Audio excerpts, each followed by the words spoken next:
All right, welcome back, everyone, and welcome to our technical writing course where today we will be talking about something different, but something very essential for us as English teachers. So, we're going to talk about crafting brochures and outreach materials because once you step into your teaching profession or in any other profession, uh, you will be asked to create things like mga brochure, mga invitation. No, these are not academic papers, but these are visual conversations. But today, we're going to learn how to make a good brochure, and then we're going to apply what we've learned on the five trait rubric to make sure that they actually work. Now, let's start with the why. Now, I know in this class of English majors, a brochure might seem like an afterthought, like, pwede na lang sa ipadapin or whatnot. But think about this, and as what I've mentioned to you in the introduction, you are the face of your school because you are the English teacher. So you might need to actually design a brochure that gets attention, maybe to a student, maybe to a parent, or maybe for uh, people in the community na connected sa inyong school. So these materials are what we call outreach materials, and they live or die based on how they are designed. Now, our goal today is simple. I want you to be able to translate the complex ideas into accessible, action oriented documents like this brochure. Now, and we're going to apply the same technical writing standards that you already know, just in a little bit visual way. Now, let's talk about what a good brochure outreach looks like. It's not just an essay folded in three times, but uh, this is something much more than that. Now, what's the definition of good? How does a good outreach material or a brochure looks like? Now, a good brochure is skimmable. So, if someone looks at it, they should get the who, what, when, and why in about 8 seconds. If you handed it to a stranger in a hallway, they should be able to understand the point before they reach to a classroom door. Dapat makasabot na sila sa point sa imuhang brochure sa dili madugay. Now, it has to be action-oriented as well. So, excuse me. So, it tells the reader exactly what to do next. Maybe mag-scan sila sa QR code or they will show up at 7 p.m. for a meeting or they will email a specific address or a person. So, there is no ambiguity. And lastly, it's inviting. So, now, it uses the white space, readable fonts, and visuals that lower, excuse me, the reader's brain effort. Now, it doesn't look like work ang pagbasa sa brochure. Dili dapat sila kapuyan. Now, if your brochure can't do those three things, then it's probably not a good brochure.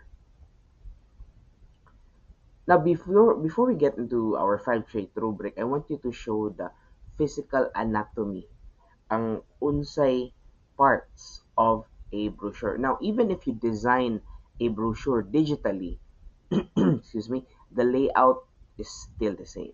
Now, imagine a piece of paper folded into three panels on each side. Now, that's six panels total. And we read them in a specific order. Dili gyud na nga ato kasaluyo mag-una gyud ka sa tubangan. Just like how that goes, you see the numbers there on the screen.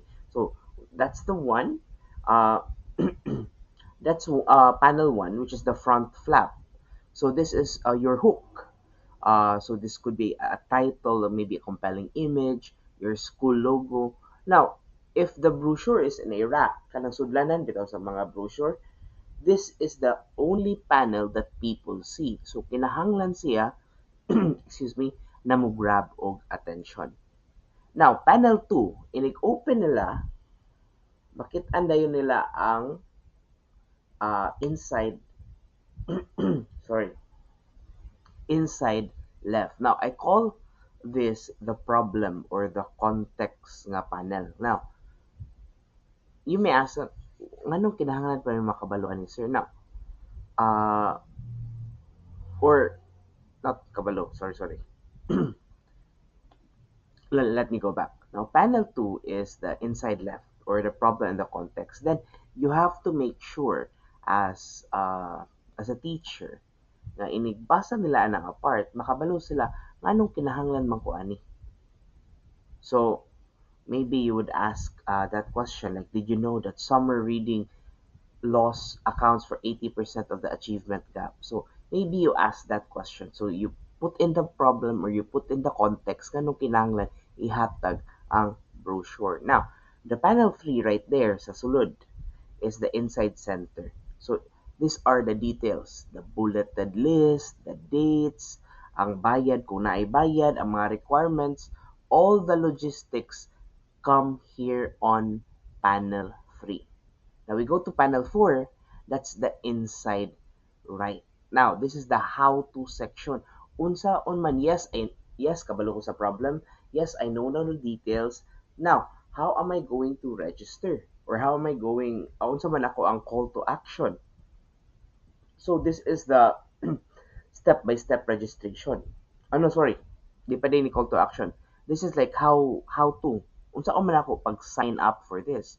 So you put in instructions, a registration step. So for example, go to this link, enter this code, click submit, blah blah blah blah. So these are like a set of instructions, set of steps that you have to take para ma-accomplish nimo ang imong panel 5, which is the back flap.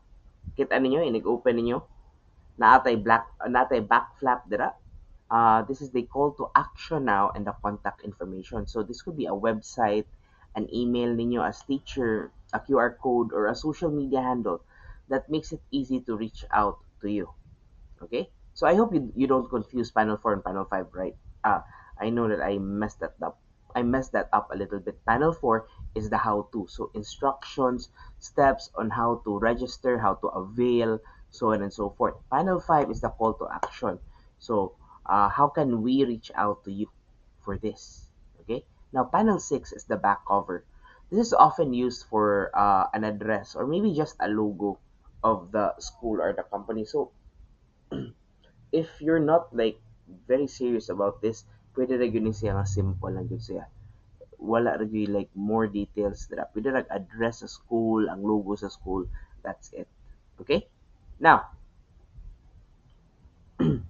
let's look at this time a comparison of a good brochure and a bad brochure. Now, ang kanang bad brochure dira gitawag na siya DSE kay sometimes man gyud naiuban na mga people, professionals. Maghimo silang brochure, murag gihansakan og 3, 5 paragraph nga essay ang brochure. So, ako nga maminaw or kamo nga magtan-aw sa brochure. Kapuya na dayon mo kay ang unsa may gihatag sa person mura manig essay. So this is actually a very bad way to to do brochures. So just like that, ang bad brochure has a dense paragraph of 10 or more lines, while a good brochure is just around short chunks lang yun of 2 to 3 uh, lines nga maximum. Now there's also like the headline, for example, ang headline overview of the 2026 secondary education curriculum modifications. Like, unsa may buhato na ko ana as a parent or as a reader? How will it affect me? Well, in fact, if a good brochure, you get a good hook. Anindot ang inyong headline na inyong gamiton. So, what's changing in the grade English? In ninth grade English. So, you try to get them hooked by the by the headline right away. Now, also, in a bad brochure, kanang itong gagmay na mga clip art, kanang gagmay kaayo ng mga kanang pixelated pagyud, ang mga icons, ang mga pictures, when in fact, ang sa good brochure, it's actually like a high quality photo. Now, there are ways for you to get a high quality photo, and you should be able to explore that on your own. Dili lang ang mag-copy paste lang mo sa Canva baron or copy paste sa PowerPoint. Dili gyud na siya a PowerPoint. Yeah, uh, Canva. Usually you use Canva for that. But yes, pati kayo siya if low quality ang inyong image. So, you need to use high quality images. And of course, dapat related gud siya. Related pud siya sa inyong brochure na ihatag. So, that's that. And then, the bad brochure kay ang Times New Roman ang font, dayon size 10, gagmay kaayo ng 10. So, dili kayo na mabasa og maayo. Now, compare it to like sans serif or kanang for example kaning naa sa ayon na nasa taas ha kanang nasa kong header kanang naa sa kanang table nga text, that's called a sans serif font. Kanang klaro siya, wala siya daghang arte, so like Calibre, Lato, Aptos. So these are sans serif uh, font styles, and size 12 minimum na yun ang size 12 for a good brochure. And then there is no color, or ang background niya kay white ra gyud, walang ka life life. While a good brochure on the other hand, na ay mga color blocks to separate information. So lahi ang color for, let's say for example, for the problem, lahi ang problem or lahi ang shade sa color for the registration, the how to. So ingon ana na siya. Okay? Now, when you look at this side by side, one of this invites you in, and the other makes you feel like you're doing homework. Kapoy kayo sa basahon. And that's the effect we want to avoid as teachers. So you are not just writing an academic paper here, you are designing a tool for your students. Now, let's bring in the framework, atong 5 trait rubric, and let's see how we can create brochures with it. And of course, just a review, ato ang 5 trait rubric, we have clarity, we have conciseness, we have accessible document design, we have audience recognition, and we have accuracy. Okay? So let's start with the first one, which is on clarity. Now, in technical writing, of course, clarity means the reader understands everything on the first reading palangdaan. So there's no confusion at all. Now, in a brochure, clarity lives in your headlines, in your lists, and in your layout. Now, what are we going to do to make our brochures clear? Number one, you need to write headlines that summarize. So, for example, di lang mo maingon nga summer class available. Like, unsaon man na namo eh. So, try to tell them, sorry, try to tell them what will it be about. So, instead of just in registration details, maingon yun mga how to register in 3 steps. Kana, that's a very good headline that you can use. Number two is you use parallel structure in your list. So, if you have a what to bring section, don't do that one kanang inyong ibutang ang text as a paragraph. No, you know, try to make every item a command. So, good, bring number two pencil, bring water bottle, bring a snack. So, dili siya, it doesn't feel like a suggestion for the reader. So, kinahanglan gud sila nga magdala sila ana, so on and so forth. And of course, it's easier to scan. Mas dali na ninyong mabasa. Okay? Now, now the rule of thumb for clarity is this one. If you have to read a sentence twice to understand it, then you have to redesign the layout. So maybe break it up, maybe add some icons, some pictures, or maybe i-bold ninyo ang mga headings and subheadings. Because once again, clarity is not just word choice, it's also information architecture. Unsaon ninyo pag make sure nga klaro ang inyong what do you call this? Klaro ang inyong paglatag sa inyong information. Now let's go to conciseness. Now this is not about removing any word that doesn't earn its place, because brochures are very expensive real estate of information. So every word takes up space could be white space or an image. Now, here's a shift that you have to make. Number one, brochures allow sentence fragments. Ah, pwede ra gyud na sila nga mag-sentence fragment. Tanawa na ninyo. Instead mo ingon mo nga the meeting will be held in the library located in the second floor. Ingon na mo nga main building library, second floor. So, that is, what we call this? That is much faster to understand as and as accurate ra pod as kanang giunsa ng darang first example. So, uh, you know already, make sure to lessen your flowery words, and that is how you are going to make sure that what you are doing or the brochure that you're doing is concise. Number next is accessible document design. Now, this is the look of the page. This is where the headings come in, ang fonts, ang color, ang white space. Now, here are three design rules that I want you to put inside your minds. First is contrast. Very important ang contrast when you design this brochure. So ayaw gid mo pag dark ayaw gid mo pag ayun mo pag kanang let's say for example dark in yung background then dark pag in yung text. I mean naunsa naman ta ni, that's actually not a good way to do that. So what you need to do is you have a dark text on a light background, or pwede ninyo balihon a light sorry, a dark background on a light text, pwede na gyud na siya. Now, don't also use for example mabutang mo og atakan mo example ha, yellow ang inyong text. Dayon, ang inyong background kay white. Dili kay siya maklaro. Or maybe even light gray or white. It's not that clear. So, for you to be sure, you can like squint your eyes, kana mag-ana bitaw mo, and then try to read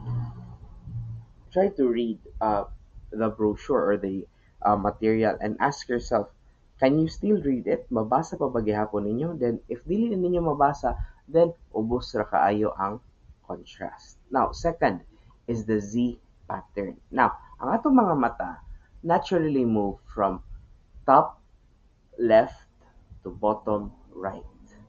Okay? In a Z shape. Sorry, ana dahil sa inyo in a Z shape. So put your logo on the most recognizable element, or logo or any other recognizable element on the top left.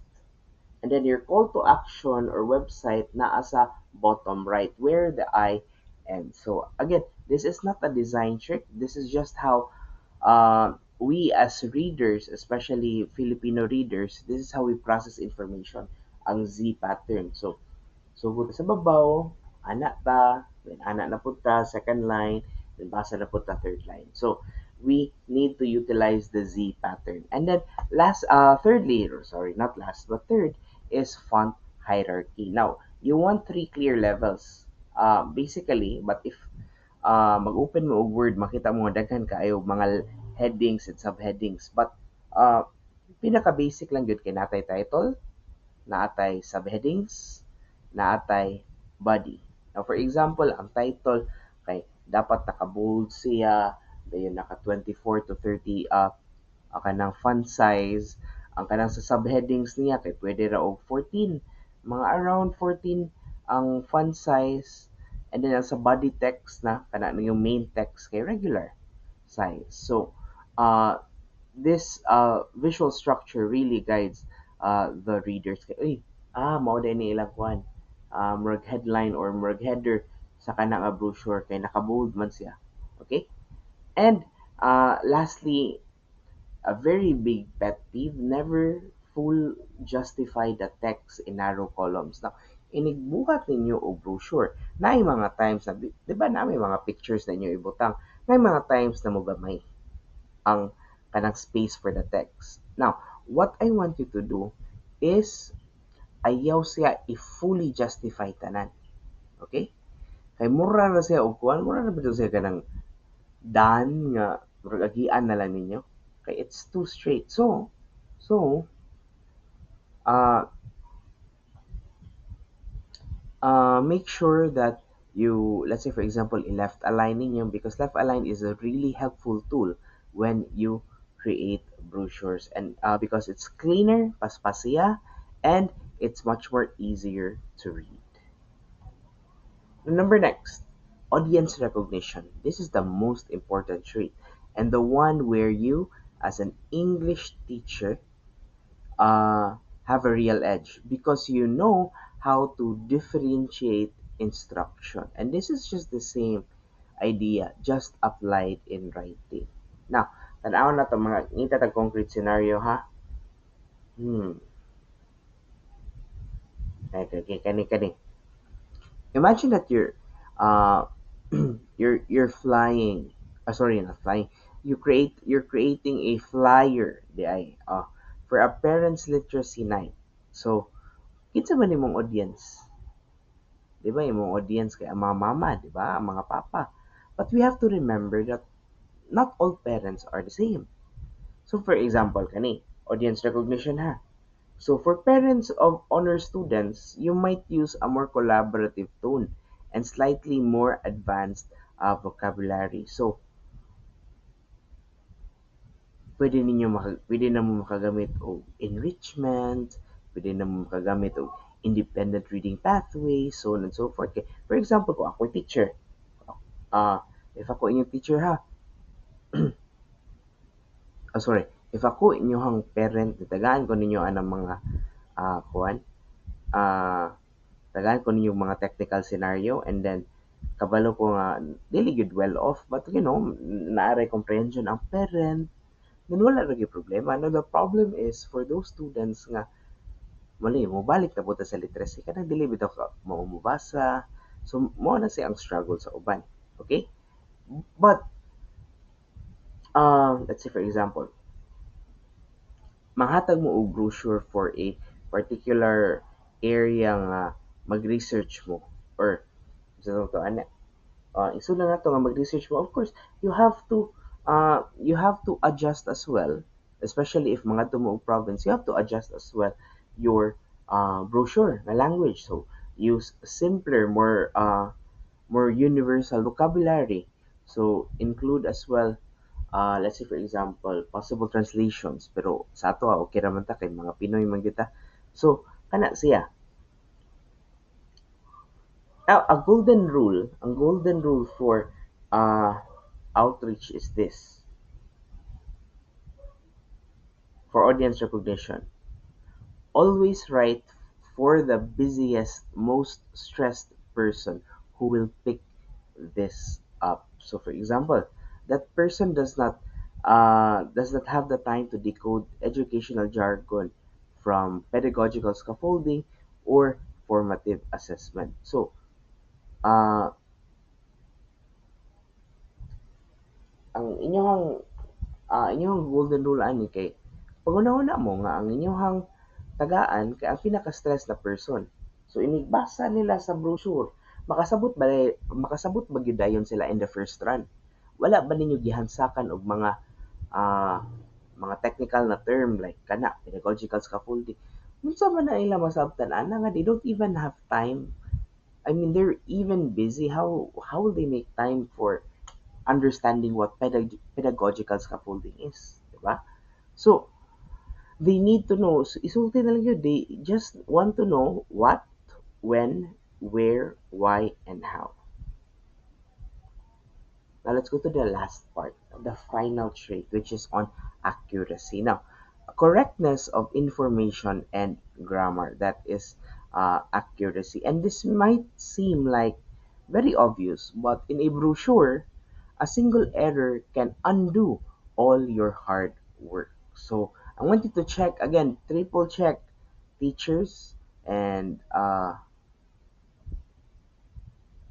want you to double check the five specific elements. For example, the date. Uh, so, yeah, the date, the time, mga external links.